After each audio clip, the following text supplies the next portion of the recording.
El Adviento se caracteriza por mostrar diversos protagonistas cada semana. El comienzo es Isaías, toda la primera semana. Isaías, el profeta, es como el protagonista. Se van mostrando muchas profecías suyas que anuncian ese Mesías, que sirve como telón de fondo para la novena a la Inmaculada Concepción de María, que suele caer en la primera semana del Adviento, de este tiempo especial de preparación para la venida de Cristo y también de como expectación de la parusía. Son como dos dimensiones las que se consideran en la teología del Adviento: la celebración inminente de la Navidad y la preparación para, al final de los tiempos, cuando Jesús venga a juzgar el mundo. En la segunda semana, si en la primera el personaje central era Isaías, en la segunda es Juan Bautista. Se pasa del Antiguo al Nuevo Testamento y sobre él vamos a hablar en este rato de oración con nuestro Señor, a considerar esa figura. Es un personaje muy peculiar, es como el que le abre el camino al Señor. Ya lo vemos desde el comienzo del Nuevo Testamento, que no arranca directamente con la anunciación del ángel a María, sino la anunciación del ángel a Zacarías en el templo. Así arranca San Lucas, por eso lo representan como un toro, porque el toro habla de los sacrificios en el templo. El evangelista San Lucas comienza su evangelio con la anunciación del ángel a Zacarías, diciéndole que va a ser padre de un hijo muy especial. Zacarías se confunde porque es un anciano estéril y precisamente por esa incredulidad pide una prueba, y la prueba es que se queda ciego y mudo, que después, cuando sea el momento de la imposición del nombre del hijo, será cuando vuelva a recuperar el habla. Eh, en paralelo, luego vendrá el arcángel mismo, Gabriel, a hablar con María, y ella, en cambio, se responderá con toda generosidad: he aquí la esclava del Señor, hágase en mí según tu palabra. Hace unas preguntas de prudencia humana, pero no de duda o sí, de falta de fe, y por eso ahí comienza la encarnación. Pero va de la mano la preparación del nacimiento de Jesús con el nacimiento de Juan Bautista, y por eso la segunda semana de Adviento siempre está en el centro la figura del primo de Jesús, hijo de la prima de María. Entonces, el domingo segundo los evangelios lo presentan a San Juan Bautista como una figura profética. Es un hombre que su vocación es preparar la venida del Señor. Entonces, hay, hay novelas por ahí así como medio verdad, medio imaginación, pero muy piadosas, que ahondan sobre esa vocación, una vocación muy peculiar, porque era intuir que el Mesías ya llegaba, que él tenía que preparar esa llegada pidiéndole a Dios que llegara, preparar un grupo de discípulos para que estuvieran dispuestos a que cuando llegara lo identificaran y lo pudieran seguir, y al mismo tiempo mover a aquella gente, y el pueblo hebreo era pequeño, pero tenerlos como encendidos en ese camino de que, oye, estamos en la plenitud de los tiempos, el Mesías está al llegar y hay que convertirse. Esa es como la palabra clave del Adviento, y por eso aparece en el segundo domingo este profeta anunciándonos esa invitación a la conversión, es decir, cómo llevamos nuestra vida ahora que Jesús va a llegar. Si tuviéramos esa posibilidad de un encuentro, a veces sucede que uno tiene una posibilidad de un encuentro con un personaje. No sé, ahora si uno va a una JMJ y dicen: mira, es que has sido elegido como representante de tu país para darle un mensaje al Papa. Entonces uno se lo piensa, lo estudia, lo consulta, un parrafito, pero se lo muestra al profesor de literatura, se lo muestra al cura. Bueno, como que lo que va a decir sea pues lo que toca, aprovechar ese momento, y luego pues le saca jugo a aquello que le dijeron, ¿no? No, pues yo le dije esto, él me respondió esto, le da uno vueltas a lo que pasó, porque es un momento importante en la vida de uno. A mí no me ha tocado con este papa, sí me tocó con Benedicto algún par de encuentros, pero bueno, cuando todavía no era papa. A Juan Pablo II solamente le besé la mano, no va a ser aquí pues elenco, pero bueno, pero lo que me dijo Benedicto lo guardo, lo conservo, lo he publicado, o me tocó pues no sé, el Echevarría, pues tengo ahí, no sé, como esos personajes que uno dice, esto que me dijo me va a servir para toda la vida. Pues esos son personajes cercanos a Dios, personas muy santas que uno sabe que tienen significación y que lo que le van a decir a uno pues no son tonterías, ni banalidades, ni cosas que le han ocurrido, sino que son personas que tienen vida interior y entonces te van a transmitir una carga de profundidad. Pues imagínate tú cómo sería que le dijeran a uno, vas a tener un encuentro con el Mesías. El Mesías está que llega y lo vas a ver. ¿Cómo te vas a preparar? Entonces, eso es lo que dice el Adviento, preparemos los caminos. También en las ciudades pasa, ¿no? Que va a venir un presidente o un personaje importante, entonces pues dicen que esos son los mejores alcaldes, ¿no? Que viene el presidente de no sé dónde, o que viene tal, entonces pues pavimentan las calles por donde va a pasar, pintan las casas, ¿no? Como para que dé una buena impresión, esconden a los mendigos, ¿no? Es una tradición de toda la vida. También cuando venía el rey a un poblado, entonces iba por delante el pregonero y anunciaban, ¿no? Allanen los caminos. Eso de pavimentar las calles es de toda la vida, ¿no? Pues entonces no haya pavimento, pero al menos tapen los huecos, no vaya a hacer que la carroza real se trastabille, ¿no? Porque entonces la avenida por donde pasaba el rey, pues la asentaban un poco, adecentaban las casas y ese era el anuncio, ¿no? Preparen los caminos que va a venir el rey. Y ese es el mensaje también que trae Juan Bautista. Allanen los senderos que va a venir el rey, pero ya no los senderos de la tierra, no las casas pues de las familias, sino los corazones, las personas. Estas navidades no son una simple conmemoración, un tiempo de vacaciones, un momento de encuentro familiar, sino que la liturgia tiene una fe muy fuerte en que sucede efectivamente lo que se conmemora. O sea, esto no es un día de la independencia en que uno se reúne y iza el pabellón nacional y se acuerda que un día como hoy Pedro Pascasio Martínez pues no se dejó comprar por Pablo Murillo y gracias a eso se plasmó la independencia, ¿no? En el puente de Boyacá, un 7 de agosto de 1819. Y pues uno va ahí al puente, se toma la foto, es bonito, rememora, se da cuenta que aquello pasó, pero no pasa nada nuevo, ¿no? Pues ahí está, ya sucedió. Está un evento en el pasado, en la historia. En la liturgia, en cambio, no. Eso ya lo tenían los judíos, lo tenían muy claro. Cuando Moisés celebra la Pascua el 14 de Nisan allá en Egipto, está cumpliendo la voluntad de Dios. Y el cardenal Ratzinger, que es un gran teólogo, insistía en que el motivo, que pues ahí está el inicio de la nación judía, el inicio de la revolución, de la huida, de la salida hacia la libertad, el dejar atrás la esclavitud de Egipto, el comenzar a ser pues aquello, un grupo, sí, una nación, la nación judía, con su líder político, Moisés. Pero es mucho más que eso. Moisés tenía claro, cuando va a hablar con el faraón, no le dices que nosotros somos autónomos, nosotros somos una sangre, somos un pueblo unido, no nos hemos mezclado con otros, somos una religiosidad étnico-celestial. No habla de eso. Bueno, la religiosidad sí la menciona, pues no habla tanto de lo étnico, sino de lo celestial. Dice, tenemos que ir a dar culto a nuestro Dios. Lo que marca aquella salida es la liturgia. Es Dios que pide una oración. También es lo histórico, ¿no? Que en el siglo XIII a.C. suceda esto, que el faraón se enoje, que ponga trabas y que genere una serie de eventos pues, cósmicos, ¿no? Las plagas. También es una cuestión interesante porque muestra pues, que históricamente Dios ha obrado en la tierra. Pero cuando cada año, no nos vamos a quedar ahí, demos el paso, cada año los judíos celebran la Pascua, ya después en el desierto durante 40 años, hasta hoy, 14 de Nisan, todos los años celebran la Pascua los judíos en todo el mundo.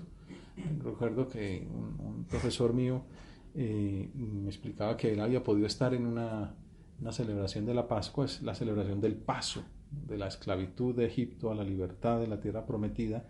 Hay todo un ritual. El más pequeño de la casa, ¿no? Aquí tendría que pensar, aunque sea el más gordo es el más pequeño, entonces el más pequeño le pregunta al mayor, va y le pregunta, abuelo, ¿qué estamos celebrando hoy? Una pregunta ritual. Y entonces el abuelo le dice, hoy estamos celebrando que un día como hoy Moisés recibió el mensaje de Dios, no sé cómo dice, no dice de Yahvé, y entonces cuenta toda la historia breve de la Pascua judía. Y en esa comida, que comen el cordero pascual, si no son bastantes, entonces invitan a otra familia para que sea lo suficiente el cordero que comen. Están ellos viviendo esa Pascua. Litúrgicamente conmemoran, eso se llama un memorial, una palabra que tiene una carga litúrgica muy grande. Los liturgistas explican, por ejemplo, ahora con todas estas realidades virtuales y todo un poquito más fácil de imaginárselo, es como si yo dijera en el puente de Boyacá, aquí fue la libertad, aquí fue la independencia, y apareciera en ese momento Pedro Pascasio Martínez apresando a Morillo. O sea, como que se diera el evento en ese momento, para mostrar la diferencia entre un recuerdo histórico de un memorial. El memorial hace real lo que está pasando. En la Pascua, el judío cuando la celebra está experimentando la libertad. Ya teológicamente se entiende la libertad verdadera es la libertad del pecado. La esclavitud más horrible es, pues no, que un faraón pues tenga un dominio, porque después, años más tarde, dirán, vivíamos mejor con el faraón, ¿no? O sea, después, hasta qué bueno haber sido esclavo, porque al menos comíamos. Esa esclavitud no era el problema es la esclavitud de no ser yo dueño de mí. Bueno, pues los judíos celebran esa liberación, ese saber que Dios está con ellos y que ellos son el pueblo elegido y que Dios ha contado con ellos y seguirá contando hasta el final de los tiempos. Juan Pablo dice que no se acaba el mundo hasta que los judíos no acepten a Jesucristo. Y ahora es una cosa interesante. Antes de la parusia, ahora la conversión de los judíos. Basta saber cómo será el evento. Pero todo esto era para explicar que la memoria, el memorial litúrgico, también cristiano, es deudor de la historia religiosa judía, y por eso en estos días le contaban en una convivencia a unos muchachos, ustedes pueden mirar un juego, les propongo, en juego litúrgico verdadero. En la misa, si ustedes cogen, son muchas plegarias eucarísticas posibles, como 10, aunque generalmente se usan 3 o 4. Y uno empieza a mirar y en todas sale esa palabra. A ti, pues, Padre, te ofrecemos el memorial de la pasión y muerte de Jesucristo. Te ofrecemos este memorial, el memorial, el memorial. En todas partes pueden que cambien cosas, ¿no? En una se da más énfasis en que Cristo nos reúne, en otra se pone el énfasis en que Cristo padeció, en otros se insiste en que la iglesia está reunida, pero en todas el memorial. La Eucaristía es el memorial. Sucede allí lo que pasó hace 21 siglos. Y por eso cuando un sacerdote dice, esto es mi cuerpo, esta es mi sangre, Cristo está ahí. Porque no es el sacerdote lo que lo dice, sino Jesucristo el que lo dice, sirviéndose de las palabras de él.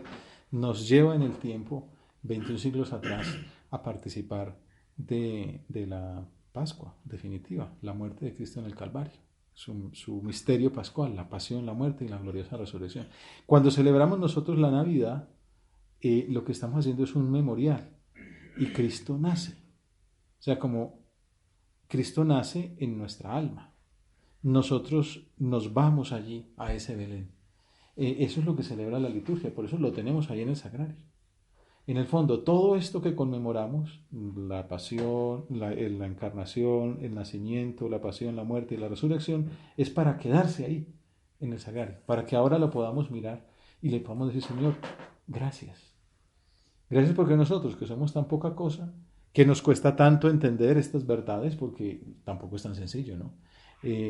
Requiere un acto de humildad muy grande, bajar la cabeza y decir, creo, Señor, aunque me cuesta, aunque es difícil, quiero creer, al menos quiero creer. San José María decía, tener deseos de tener deseos. Bueno, es un camino, poco a poco, uno va entrando por ahí. Cuando uno tiene fe, se lo cree, pero siempre puede avanzar, siempre puede Cristo nacer, por así decir, más en mi corazón. En mi alma puede haber más espacio para Él. Eso es como la práctica, la mm, consecuencia más importante de la fiesta de la Inmaculada Concepción de María. Uno celebra que ella es plena de gracia. O sea, que en su corazón no hay espacio para otra cosa que no sea Dios. Pero no es que sea una monjita que esté por ahí rezando escondida en un rincón. No, es una mujer pues, de la vida ordinaria, una humilde doncella en Nazaret que come, bebe, barre, no sé si trapea, porque entonces no había baldosas, sino que el piso era de tierra, sacude, va al pozo a traer agua, hace mandados, visita a las amigas, va a la sinagoga, educa a su hijo, y con todo aquello está haciéndose partícipe del misterio de la redención, está ayudándole a Jesucristo a que redima el mundo por completo, plena de gracia. Pues la conmemoración de todos estos eventos es invitándonos a decir, ¿qué tanto espacio tiene en tu corazón el Señor? Uno podría hacer como esos porcentajes, ¿no? Miti, ¿no? 75-25, 90-10. María es plena, gracia plena, llena de gracia, 100%, toda del Señor. Y nos tiene que, el trabajo del diablo es meter ahí porcentajes, ¿no? Lograr que aunque sea el 1%, sean dudas, sea un espacio en como que no entra Dios, un momento que es solo para mí, o una distracción que es claramente contra Dios, pues uno intenta hacerla compatible. San Juan Bautista nos lo pone en la liturgia para decir, convertíos, ¿no? Es el centro de la predicación de Bautista es convertidos, una invitación a la metanoia, al cambio, ¿no? Tapemos los huecos, esos huecos donde no está Dios, llenémoslos de Dios. Aprovechemos estos tiempos para abrir un espacio en nuestro corazón para el Señor, para darle más espacio a Él. ¿Y cómo lo hacemos? Sacando de nosotros toda esa basura que sobra. Estos días es bonito ver por ahí los barrios decorados. Estos días estábamos en Medellín, visitábamos pues desde el Metrocable, esos barrios populares, y era bonito ver esas cuadras pues que se une la comunidad, barre, limpia las calles, tiran colgandejas de una casa a otra, ponen un alumbrado, se unen para crecer también como comunidad, pero como comunidad cristiana, un alumbrado que muestra que Cristo es la luz del mundo. Quizá no han hecho todo el estudio teológico, pero en el fondo es aquello, ¿no? Estamos preparándonos para que Cristo nazca. Nos estamos convirtiendo. El barrio se ha convertido en otra cosa. Ya no es un barrio oscuro o un barrio aislado, sino que es una familia preparándose para que Cristo venga. Incluso pues comen juntos, un día como el de la Inmaculada, hacen una natillada para todos y una gran fiesta, ¿no? ¿Cómo está mi corazón? ¿Está a oscuras? ¿O de verdad se han prendido esas velas que son la luz de Dios en mi vida? Como digo, todo esto es compatible, esos buenos deseos, con el ataque del diablo que quiere apagar las luces, que quiere que haya oscuridad, que quiere que nuestra vida esté lejos del Señor. Y nosotros no somos inmaculados. Y entonces tenemos dificultades, a veces nos cuesta más, a veces nos cuesta menos, a veces los ataques son muy grandes y nos hacen sufrir, otras veces somos nosotros los ingenuos que nos metemos en esos berenjenales sin que nadie nos haya llamado. Y esa invitación a la conversión es la que tenemos que aceptar ahora, a decir, Señor, me quiero convertir. Quiero dar un paso adelante. Quiero que en estos 20 días o 15 que faltan para celebrar tu nacimiento haya un cambio en mí. Y vamos haciendo oración y cada uno va pensando en qué puede consistir ese cambio. Juan Bautista se va al desierto y vive como un profeta. Él, pues bueno, el Evangelio lo presenta así. Mateo en concreto dice, por aquellos días Juan el Bautista se presenta en el desierto de Judea predicando. Este es el que anunció el profeta Isaías, ¿no? Primera semana Isaías, segunda Juan.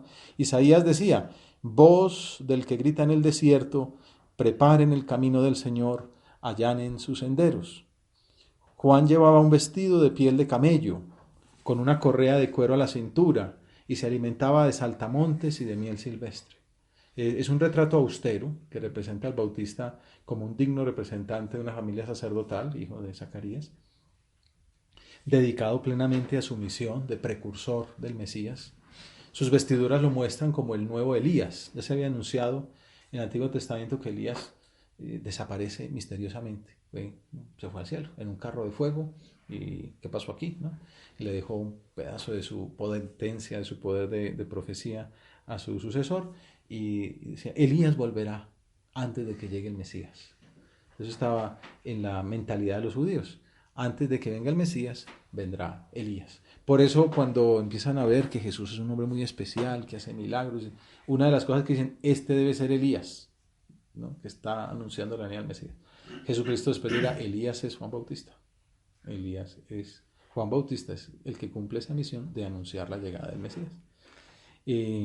Se retira al desierto, como habían hecho también los esenios de Qumrán, los autores de esos manuscritos del Mar Muerto, aunque él mismo no fuera uno de ellos, tenía muchas cosas en común, pero no era uno de ellos.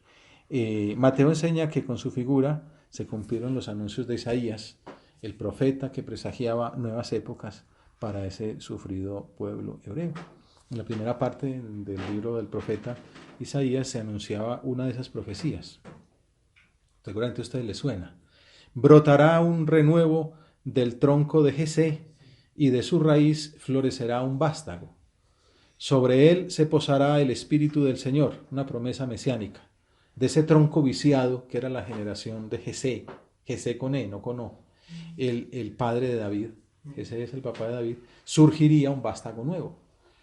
Por eso rezan los gozos de la novena de Navidad, oh raíz sagrada de Jesé, que en lo alto presentas al orbe tu fragante nardo, dulcísimo niño que has sido llamado lirio de los valles, bella flor del campo.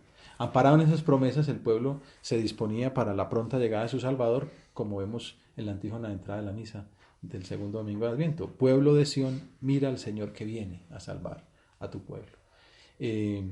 La liturgia empieza a decir, el Señor viene, el Señor está cerca, ¿no? Preparar el camino del Señor. La vocación de Juan consistió en eso, anunciarle a los contemporáneos que estaba cerca el reino de los cielos. El compendio del Catecismo explica que el Espíritu lo había colmado con sus dones y lo había enviado para que preparara al Señor un pueblo bien dispuesto y para que anunciara la venida de Cristo, el Hijo de Dios. Y de hecho el Evangelio muestra que tuvo mucha acogida. Está en el desierto, pero claro, era coherente con lo que predicaba, vivía con una gran austeridad, como vemos pues, por el piel de camello, etc. Y acudía a él toda la gente de Jerusalén, de Judea, de la comarca del Jordán. Confesaban sus pecados. Claro, él no los podía perdonar, pero una manifestación de deseo de cambio, decir, mire, yo he metido la pata, yo no he sido fiel, yo he robado, yo tal. Y entonces, al menos mostrar, yo estoy arrepentido de estas cosas. El tiempo de Adviento es un momento para pensar qué buena época para reconciliarme con Dios. Yo que no, de inmaculado no tengo nada, pues me puedo limpiar mucho si paso por el camino de la pureza del sacramento de la confesión. Y él los bautizaba en el Jordán. También este bautismo era una muestra externa de que habían atendido su principal exigencia, convertidos, una sensación simbólica de limpieza, ¿no? Ese baño purificador, que no era todavía el sacramento, ¿no? Hacía falta que viniera Jesucristo, por eso él dice, yo bautizo en agua, pero detrás de mí viene uno que bautiza en fuego y espíritu. Y por eso dice, cuando el Señor se le aparece, ¿y tú qué haces? ¿Cómo te voy a bautizar yo a ti si eres tú? Me tienes que bautizar a mí. Deja que por un momento tenemos que cumplir lo que está escrito. Esa llamada es la misma que nos hace entonces la liturgia a nosotros, de distintas maneras, con todas esas alusiones que hace Jesús sobre su primo a lo largo de la segunda semana de Adviento. El lunes, el contexto de la primera lectura es el vaticinio de Balaán, un profeta pagano. Es muy interesante, un pagano que lo llevaron para que pues vaticinara contra los judíos y el hombre terminó diciendo, lo veo pero no es ahora, lo contemplo pero no será pronto, avanza una estrella de Jacob y surge un cetro de Israel. Entonces lo trajeron para que hablara mal de los judíos y termina diciendo, es lo que vio, era un profeta. Jesús también reconoce a su pariente como profeta y por eso se sirve de su prestigio para desnudar las intenciones torcidas de los príncipes de los sacerdotes. Cuando dice, bueno, ¿tú con qué autoridad haces esto? ¿Quién te dio semejante autoridad? ¿Por qué estás haciendo cosas que nos corresponden a nosotros? Y entonces dice, pues yo les diré también una pregunta. Si ustedes me la contestan, yo les respondo con qué autoridad hago esto. ¿El bautismo de Juan de dónde venía? ¿Del cielo o de los hombres? Claro, entonces empiezan a calcular, si decimos del cielo, entonces nos va a responder, ¿y por qué no le creyeron? Y si le decimos que viene de los hombres, tenemos a la gente que nos va a decir que de los hombres nada. Entonces, pues ellos tienen a Juan por profeta. Respondieron a Jesús, no sabemos. Si ustedes no saben, yo tampoco sé, no les voy a decir, ¿no? Pero se sirve del testimonio de Juan para mostrar la autoridad con la que actúa. El Señor les pide un testimonio sobre Juan y ellos no son capaces de responder por miedo a las consecuencias públicas que supondrían las dos opciones.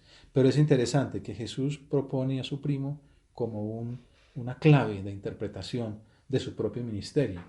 Quien confiese que la autoridad de Juan es de Dios, reconocerá que acertaba al anunciar a Jesús como el Cordero de Dios. Juan es el que dice, este es el Cordero de Dios que quita el pecado del mundo. Y sus discípulos primero van detrás de aquel Cordero que señala que es Jesús. Es ese profeta, el mayor profeta posible, porque no simplemente anuncia que viene, sino que lo señala, ¿no? Es lo que dice el prefacio de la misa. Juan lo proclamó ya próximo y lo señaló después entre los hombres. Aunque al mismo tiempo Jesús aclara la trascendencia de su propia venida a la tierra, que marca como un nuevo derrotero en la historia. El más pequeño en el reino de los cielos es más grande que él. Un poquito curioso, ¿no? Estamos viendo tantas cosas grandes de Juan.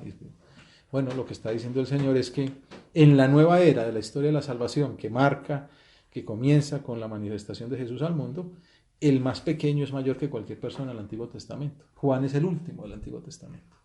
Y entonces, desde luego, tras la redención, sus frutos también alcanzarán a los justos que vivieron antes de la encarnación de Jesús. Bueno, así habrá otros ejemplos a lo largo de la semana, una invitación a ir a misa la segunda semana de Adviento, que tiene muchos tesoros ahí guardados en la liturgia de la palabra. Pero en estos días de expectación piadosa, para ir concretando propósitos, expectación piadosa y alegre, dice la liturgia, se debe notar que nos estamos alistando. Hemos hablado de conversión, de allanar los senderos, de pintar las paredes. Bueno, cosas concretas. Hay un autor que dice, estaremos alerta, por ejemplo, si cuidamos con esmero la oración personal.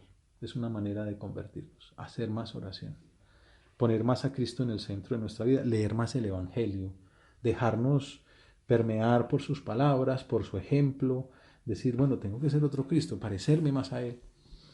Esa oración personal evita la tibieza y con ella la muerte de los deseos de santidad. Estaremos vigilantes no solamente si cuidamos la oración, sino también si no descuidamos las mortificaciones pequeñas. A Juan lo vemos aguantando hambre, haciendo penitencia, viviendo con pobreza. Y nosotros, a nuestro modo, no nos vamos a poner piel de camello, que además es muy cara por estas latitudes, pero sí vivir con austeridad, ¿no? Que nos mantengan despiertos para las cosas de Dios. También hay que vivir la austeridad en medio de tanta comida especial navideña, pues cabe pues que en lugar de comerse 3 buñuelos, solo coma 2, o en el peor de los casos 2,5. Pero como decir, no, un poquito de sacrificio tengo que hacer, ¿no? O mucho también. Estaremos atentos, oración, mortificación, un delicado examen de conciencia. También ya se va terminando el año y un examen que nos ayude a ver los puntos en que nos estamos separando casi sin darnos cuenta de ese camino de parecerse a Jesús. De pronto es un hueco grande, un abismo. Nunca es tarde para dar el salto y decir, bueno, el final de este año di un salto de calidad. El Espíritu Santo me iluminó y vi que tenía que volver a empezar, tenía que cambiar de vida.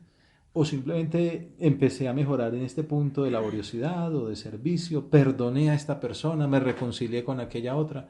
Qué bueno que la Navidad supusiera, aunque fuera una cosa pequeña, pero de cosas pequeñas en cosas pequeñas. Mañana lo pensaba mientras pedaleaba camino a la montaña, es decir, de pedalada en pedalada terminas coronando, más rápido de lo que uno piensa, pero bueno, lo importante es cada pedalazo, y otro, hasta que termina coronando la cima. El Papa Benedicto XVI, en una de esas entrevistas que le hacía a Peter Sewell, subrayaba que siempre estamos en tiempo de conversión. O sea, Juan hablaba de conversión. Luego Jesús, cuando empieza a predicar, lo primero que dice es lo mismo que decía Juan, convertidos. Y Benedicto XVI, terminando su pontificado, dice, convertidos. Es tiempo de entrar en razones, de cambiar, de convertirse. El inicio del siglo XXI. Los problemas actuales solo se resolverán si ponemos a Dios en el centro, si Dios resulta de nuevo visible para el mundo. Los problemas actuales se resolverán si Dios resulta de nuevo visible para el mundo. Me hace pensar en San José María. Estas crisis mundiales son crisis de santos.